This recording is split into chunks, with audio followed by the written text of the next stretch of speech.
ابھی ہمیں ایسی کوئی اطلاع نہیں ہے جس کے حوالے سے آپ بات کر رہے ہیں. مولانا صاحب، آپ نے فلسطین کی بات کی اور امت مسلمہ کی بات کی، تو یہ رول جو ہے وہ سعودی عرب ادا کر سکتا ہے، لیکن سعودی عرب ابھی تک کچھ بھی نہیں کر رہا.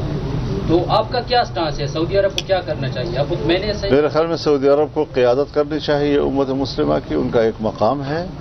اور پاکستان، انڈونیشیا، ملائیشیا، مصر، ترکی، ان کا ایک گروپ ہونا چاہیے جو فلسطین کے مسئلے پر یہ اپنا قائدانہ کردار ادا کرے اور امت مسلمہ کو ایک پلیٹ فارم پر لائے. مولانا صاحب پہلے تو پہلی بات یہ کہ آپ کی جو میڈیا ٹیم ہے وہ ہمارے ساتھ کوئی تعاون نہیں کرتا.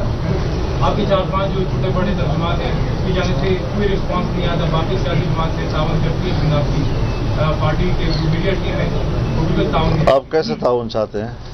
ان کی مرضی کے سوال کا جواب. وہ کوئی کال نہیں اٹھاتے، کوئی جواب نہیں دیتے، میسج سے جواب یہ آپ سے سوال ہے جی. دیکھیے آپ کو بہت بہت مبارک ہو، آپ امیر منتخب ہوئے ہیں.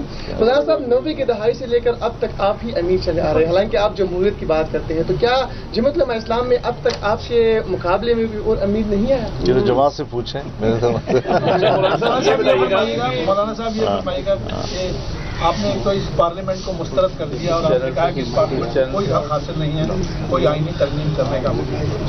دوسری جانب یہ بھی خبریں ہیں کہ آپ پی ٹی آئی کے ساتھ مل کر کوئی ترمیم کا مسودہ بنا رہے ہیں. تو یہ مطلب ہے کوئی اس میں کیا ہے کہ آپ اگر میں نے اپنی سوچ آپ کو بتا دی ہے، یہ ہماری سوچ ہے. باقی ہمارے رابطے ہیں، پیپلز پارٹی سے بھی ہمارا رابطہ، پھر ان کو شیئر کرتے ہیں تمام پارٹیوں کے درمیان.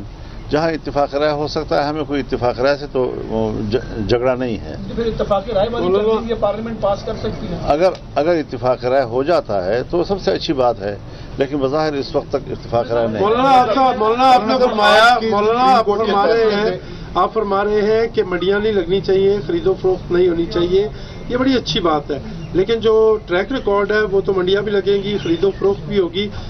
یہ کیا بہتر نہیں ہوتا کہ جمعیت علماء اسلام باقاعدہ اس میں پارٹی بنتی اور فل کوٹ کا مطالبہ کرتی تو یہ معاملہ کسی نہ کسی حد تک رک سکتا تھا؟ یہ تو آپ پہلے مشورہ دیتے نا. آپ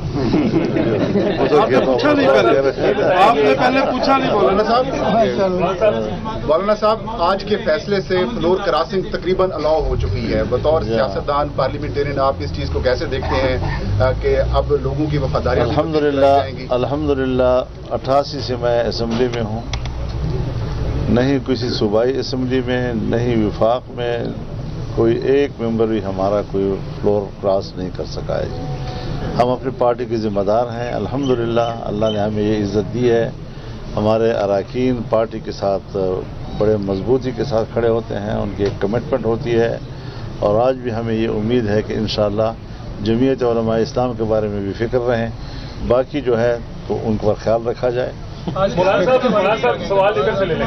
سر آپ یہ پہلی دفعہ آپ نے جو انکار کیا اس کے بعد دوسری کوشش میں سپریم کورٹ کے فیصلے کی روشنی میں اب یہ ترمیم کسی نہ by hook and by crook اگر کروا لی جاتی ہے تو آپ نے پشاور میں کہا کہ یہ ترمیم کا جو مسودہ ہے یہ آئینی ترمیم کا نہیں مارشل لا کا مسودہ ہے. تو اگر یہ by hook and by crook کروا لی جاتی ہے زور زبردستی تو پھر آپ کی کیا ہے؟ ظاہر ہے جی کہ ہم تو اس سے اختلاف رائے کریں گے، اور اختلاف رائے کی نوعیت کیا ہوگی وہ پھر باقاعدہ.